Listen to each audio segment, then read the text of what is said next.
দিছপুৰৰ সিদ্ধান্তই বিপদত পেলাইছে ৰাজ্যৰ গাহৰি পালকসকলক।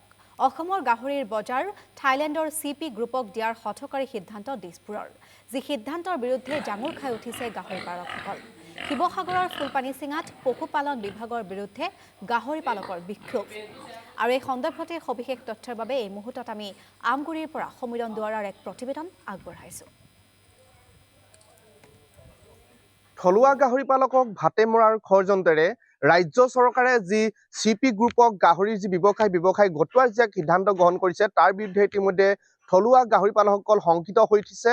আৰু এই মুহূৰ্তত মই আছো জামুগুৰিত ফুলপানীচিঙাত আৰু পাৰ্থপ্ৰতিম নেওগ এজন থলুৱা গাহৰি পালক। আৰু এই গাহৰি পালকসকল ইতিমধ্যে যিহেতু চিন্তিত হৈ উঠিছে CP গ্ৰুপক যি গাহৰিৰ সমগ্ৰ যি ব্যৱসায় গটোৱাৰ যি সিদ্ধান্তৰ বিৰুদ্ধে ইতিমধ্যে গাহৰি পালকসকল সৰব হৈ দিছে। বিভিন্ন সময়ত দেখা গৈছে থলুৱা গাহৰি পালকসকল বিভিন্ন সময়ত শংকিত হৈ আছে। বিভিন্ন সময়ত তেওঁলোকৰ বিভিন্ন অজুহাতত থলুৱা গাহৰি পালকসকল বিভিন্ন আঁচনিৰ পৰা বঞ্চিত হৈ আহিছে। তেনে সময়তে কিন্তু দেখা গৈছে ৰাজ্য চৰকাৰে যি সময়ত আছে CP গ্ৰুপক এই গাহৰি ব্যৱসায় গটোৱাৰ সিদ্ধান্ত লৈছে তাৰ বিৰুদ্ধে ইতিমধ্যে সদৌ অসম গাহৰি পালক সন্থাৰ লগতে বিভিন্ন জাতীয় সংগঠনবিলাক জাঙুৰ খাই উঠিছে। আৰু আমাৰ মাজত যিটো পাৰ্থপ্ৰতিম নেওগ, তেওঁ সদৌ অসম গাহৰি পালক সন্থাৰ এজন বিষয়ববী, আৰু তেওঁ ইতিমধ্যে জাঙুৰ খাই উঠিছে যিটো তেওঁ গৃহতে নিজে এজন থলুৱা গাহৰি পালক। আৰু সেই গাহৰি যি গাহৰি ব্যৱসায়টো ইতিমধ্যে ৰাজ্য চৰকাৰে যি CP গ্ৰুপক গটোৱাৰ সিদ্ধান্ত কৰিছে তাৰ বিৰুদ্ধে ইতিমধ্যে জাঙুৰ খাই দিছে। মই পোনে তোমাৰ ওচৰলৈ আহিছো, কি ক'বা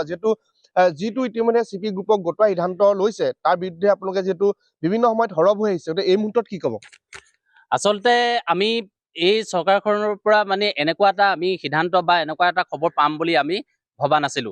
আচলতে বাৰম্বাৰ যেতিয়া আমাৰ নতুনকৈ আমাৰ পশুপালন মন্ত্ৰী হিচাপে কৃষ্ণেন্দু পালে দায়িত্ব গ্ৰহণ কৰিছিলে, তাৰ পাছতে আমাৰ যিহেতু সন্থাৰ সদস্যসকলক বা কাৰ্যকৰ্তাসকলক মাতি নিয়ে এখন আলোচনাত মিলিত হৈছিলে।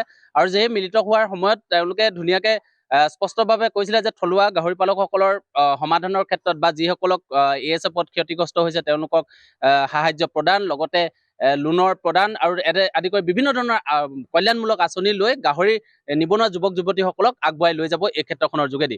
কিন্তু আমি হঠাতে গম পালো যে CP কোম্পানী নামৰ এটা কোম্পানী, যিটো বাহিৰৰ থাইলেণ্ডৰ কোম্পানী, এই কোম্পানীটোৱে যে অসমৰ বজাৰ থলুৱা গাহৰি পালকসকলৰ বজাৰখন দখল কৰাৰ এক ষড়যন্ত্ৰ বা তেওঁলোকে এডভান্টেজ 2.0 যোগেদি এডভান্টেজ আছাম 2.0 যোগেদি তেওঁলোকে অসমত মানে বিনিয়োগ কৰিব বিচাৰিছে, য'ত তেওঁলোকে ক'ব বিচাৰিছে 3000 কোটি টকাৰ এক বিশাল প্ৰজেক্ট লৈ তেওঁলোকে আঁচনি লৈ তেওঁলোকে অসম চৰকাৰৰ ওচৰত মানে হেৰি কৰিছে।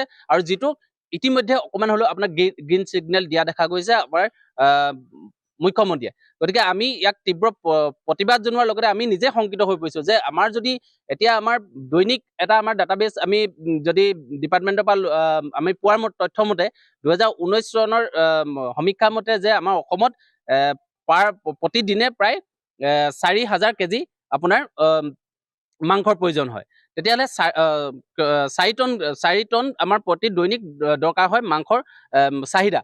গতিকে যদি আমাৰ বৰ্তমানলৈকে আমাৰ শিৱসাগৰ জিলাতে এইবিলাক উৎপাদন হৈ আছে, কিন্তু আমাৰ যিখিনি অতিৰিক্ত সেইখিনি আমাৰ নাগালেণ্ড হওক, অৰুণাচল হওক, থলুৱা যিবিলাক আমাৰ ৰাজ্যলৈ আমি ব্যৱসায় যোগেদি আমাৰ আদান প্ৰদান হৈ আছে।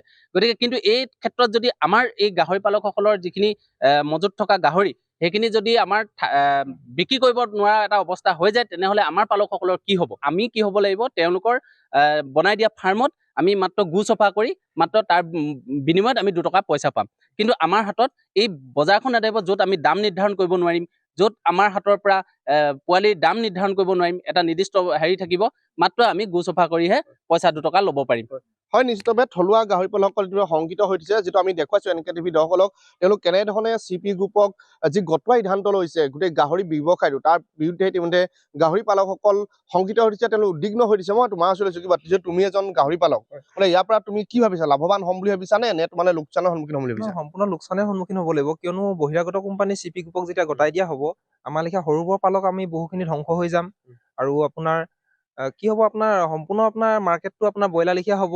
বহিৰাগত কোম্পানীয়ে নিৰ্ধাৰণ কৰিব মাৰ্কেটৰ ৰেট, আৰু তাৰ লগত আমি ফেৰ মিলাই তুলিব নোৱাৰিম। আৰু তাৰ আমাৰ কি হ'ব, আমাৰ ধ্বংসই হ'ব লাগিব সম্পূৰ্ণ গোটেই পালকখিনি। হয়, নিশ্চিতভাৱে সকলো ইতিমধ্যে শংকিত হৈ দিছে, যিহেতু CP গ্ৰুপক যি গাহৰি যি ব্যৱসায়, সেই সমগ্ৰ যি গাহৰি ব্যৱসায়টো গতুৱাই সিদ্ধান্ত লৈছে তাৰ বিৰুদ্ধে ইতিমধ্যে এই গাহৰি পালকসকল তেওঁলোক নিজে শংকিত হৈ উঠিছে আৰু পৰৱৰ্তী সময়ত লক্ষ্য নিব ৰাজ্য চৰকাৰ যি পশুপালন বিভাগ সেই পশুপালন বিভাগটোৱে এইসকল শিক্ষিত যুৱকসকলৰ যি সমস্যা এইসকলৰ যি তেওঁলোকে উদ্বিগ্নতা প্ৰকাশ কৰিছে বা শংকা প্ৰকাশ কৰিছে তেওঁলোকৰ যি উদ্বিগ্নতা বা শংকা সেই শংকাসমূহ কেনেধৰণে দূৰ কৰিব সেয়া